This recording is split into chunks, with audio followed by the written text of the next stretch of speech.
Think back to 2019. High performance meant a thick laptop that ran burning hot. Good battery life meant a weak processor. You couldn't have both.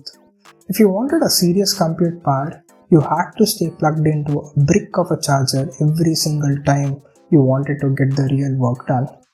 That was a life back then.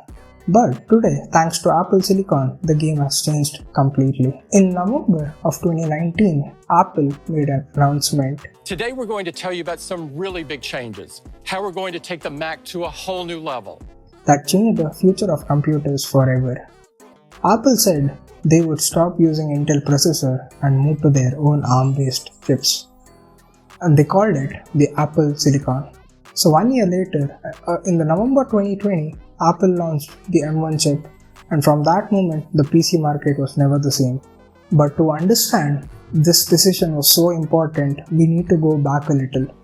By 2019, Apple was facing some serious problems. They were making very thin and beautiful MacBooks, but the Intel chips inside them were not improving fast enough. The processors were consuming too much of power, producing a lot of heat, and the performance gains were very small. During the Intel Skylake period, there were also quality and reliability issues. Apple slowly realized one big truth. As long as Intel was making the brain of their Macs, the Apple could not control its own future. And Apple does not like depending on others for its core technologies. So, Apple decided to do something very bold.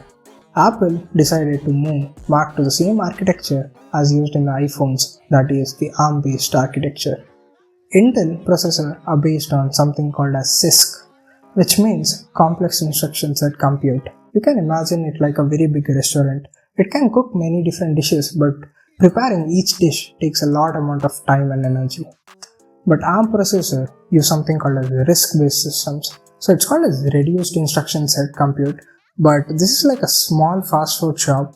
The menu is limited, but everything is very fast and takes very less amount of time and power usage. For more than 10 years, Apple had been improving its RISC designs using its A-series chips in the iPhones. Every year, iPhone became more and more powerful and more efficient. In fact, iPhones were slowly becoming as powerful as some laptops, but some people didn't notice it. The iPhones was like a Trojan horse. Apple was testing the technology that could come into the Mac. Then came the November 2020. Apple introduced the M1 chip. This was not just a normal processor, it was an SoC. It's a system on a chip. In the normal computers, the CPU, GPU and RAM, all other parts are all separated components. They sit in different places and communicate using a long electrical signal paths, which waste a lot of time as well as battery. But in the M1, everything placed on a single chip. This allowed Apple to use something called as Unified Memory Architecture. Instead of having separate RAM for the CPU and GPU, but in this, we share the same memory. Think of it like a small kitchen where cook and helpers are standing next to each other instead of running around. This is why a Mac with the 8GB is almost as fast as a Windows with the double the amount of RAM. And then came the biggest surprise, the Rosetta 2. Normally, when you change a processor architecture, old apps stop working because the codebase has to be completely built for the new architecture to function correctly. But Apple created a transition system so good that many of the Intel apps actually ran faster on M1 than they did on the Intel Macs, even though they were running on Rosetta. For users, this transition felt smooth and almost invisible. M1 was great for normal users, but what about professionals like developers, engineers, and video editors? Apple didn't increase performance by pushing more clock speeds like others. Instead, they added more cores and more power in a very smart way. This gives us the M1 Pro and M1 Max. Then came the M1 Ultra. Apple used a special technology called Ultra Fusion, where they connected two M1 Max chips together so perfectly that the system treated them as one single chip. It's like joining two engines and making them work as powerful simultaneously. Because of this approach, Apple was able to merge entire Mac lineup, including high-end professional machines, away from Intel very quickly. That is why the M1 was not just a chip, it was the Apple taking full control of its future and changing what people expected from a computer. Earlier, everyone cared about clock speed and gigahertz. Higher number meant better performance. But after Apple Silicon, people started caring about performance per watt. This means how much work can a computer do using a less amount of power and battery? Because of Apple, other companies had to change.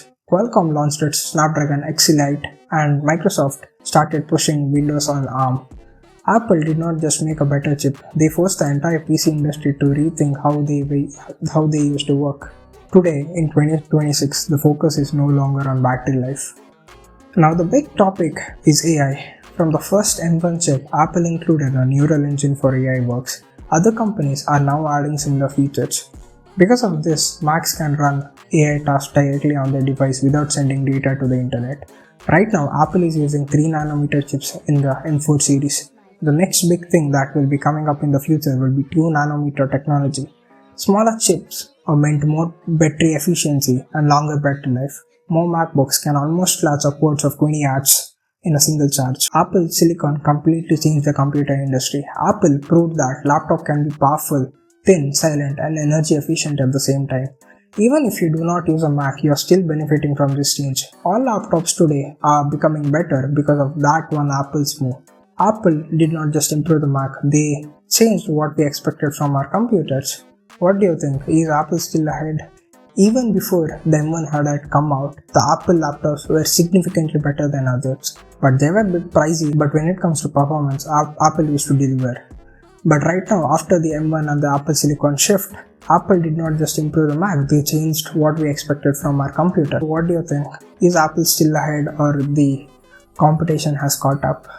So if I had to describe the whole Apple Silicon in one sentence, that would be the performance per watt. So tell us in the comments and like and subscribe for more videos like this. And yeah, see you guys in my next video.